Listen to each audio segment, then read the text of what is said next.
سبزی تو دیدین رو خوش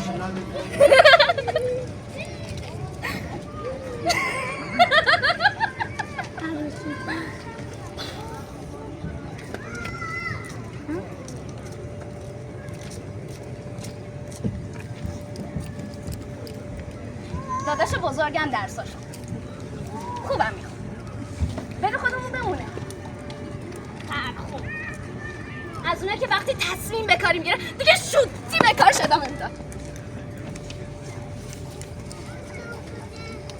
مامانم میگفت از بچگی تو زرنگ منظور مامان کار بازار میگفت از بچگی آدم سروش فصل مدرسه دیگه دغدغه کفش و مداد و قلمشو نداشتیم. واقعیت این بود زندگیمون از همون اول تا الان با ما خوب نچرخید. اقتصاد داغون مساوی با زندگی داغون. اقتصاد داغون مساوی با زندگی داغون.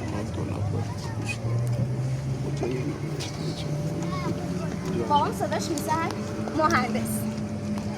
مامانم میگفت نزان زندگی مانا که تی عروس روچان بگین دنیا نه. منم میگفتم عروس خودم انتخاب کنم. داداشم میگفت پس من چی کارم؟ حق انتخاب ندارم که یه دختر خوشگل واسه خودم انتخاب کنم. میگفتم نگران نباش یه دختر خوشگل های کلاس از اونایی که آیکونای نق و نوقش کم باشه برات پیدا میکنه. میگفت نه اصلا و ابدا یکی که اصلا گیر بازار نداشته باشه. میگفتم خود دیوونه اون دیگه زن نیست مترسکیه که کلاهشو فقط باد میچرخونه. خونمون حس حال عروسی داشت. عروسی وجود نداشت فقط حس و حالش بود. بابام داشت برای خودش میرقصید. یه آهنگی هم پخش بود.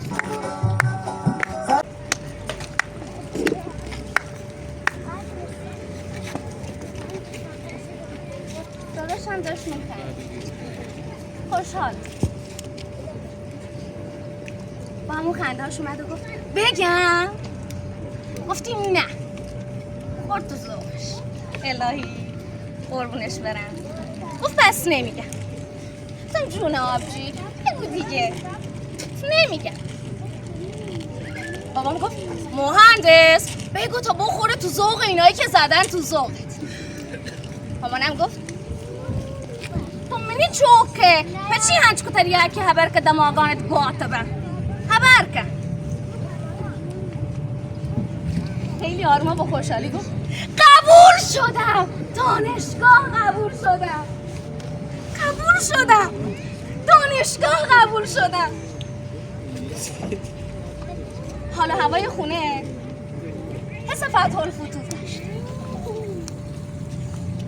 بابام گفت من که میدونم پسر منه مهندسی قبول شدی؟ گفت نه بابا جان. مامانم گفت مکزانو تو معلمی قبول بود تگه. نه مامان.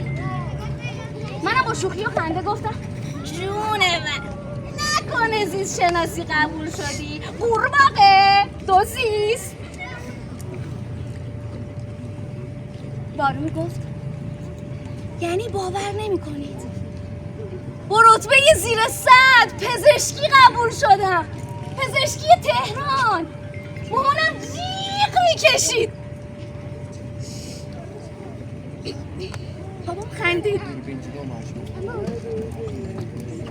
بابام خندید خوشحال بود.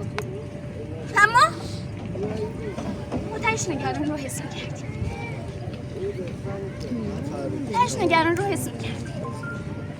اونم تهران.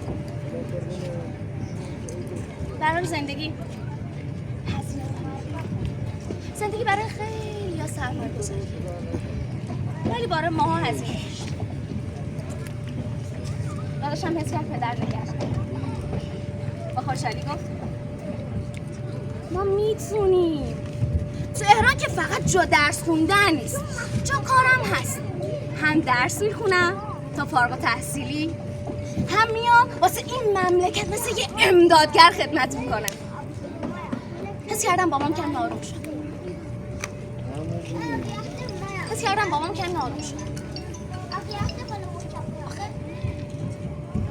آخه بابا هر چی کار میکرد، شب و روز کار میکرد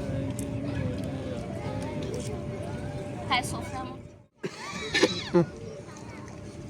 گفت هزینه‌های کتاب و منابع بالاست، کار پاره وقت تهرانم جواب نمیده. میخوام یه کار جدید شروع کنم. یه گوشی لپلپی هم تو دستش بود. با همون گوشی تو لپلپیش گفت با جدیت تمام میخوام یه کار جدید شروع کنم. مامانم گفت این چو یه گوتکو گندگه پلی باری چه تون دوشون تمام میکنم. دو دانه دیگه رو هم تحویل گرفته. آیانم تمام میکنم. پولی تیگه تو پچه چو پریشانه. گفتم آقا دکتر میخوای ترک تحصیل کنی؟ نه خانم دکتر، میخوام خرج تحصیل رو در بیارم که زندگی خرج داره. مامانم گفت چه کاری؟ چون یه کاری لوته شروع بکنی. میدونی داداشم چی گفت؟ سوخبری، گازوئیل کشی.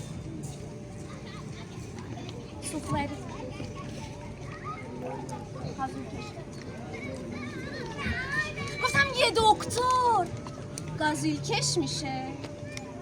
یه دکتر نه، اما یه دانشجوی پزشکی که توی هزینه منابعش مونده.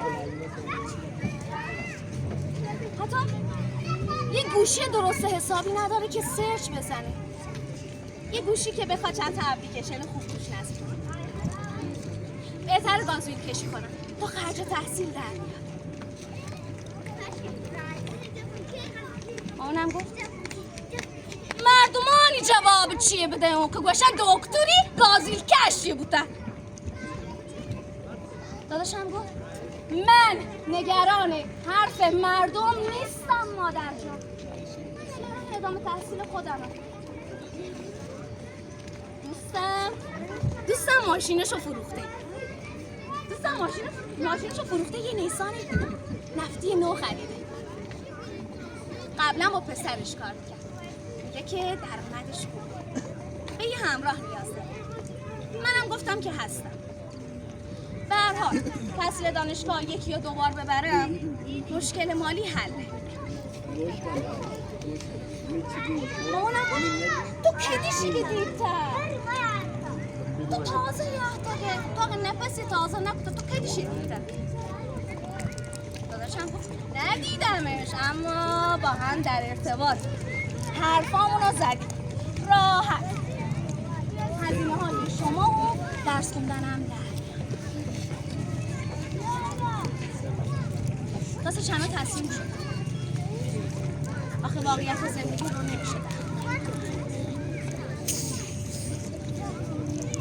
داشت گازوئیل کش ما زد به جنگ.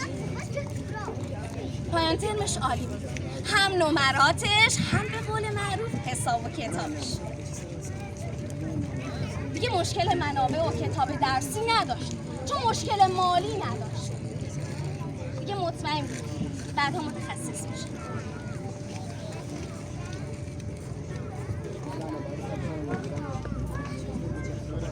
همیشه بهم امید درس تو قرار نیست مشکلات منو داشته باشی. شب صدای در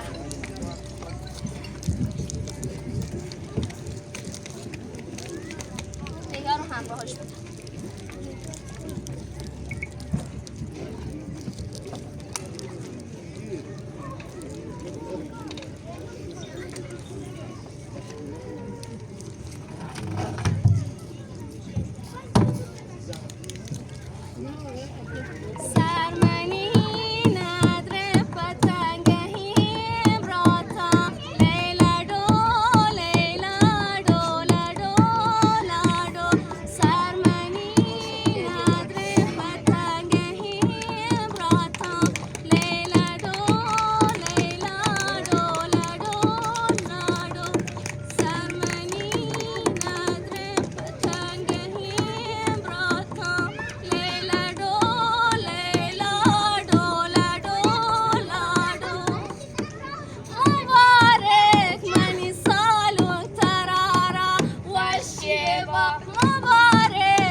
بله منی سلام ملک شب صدای در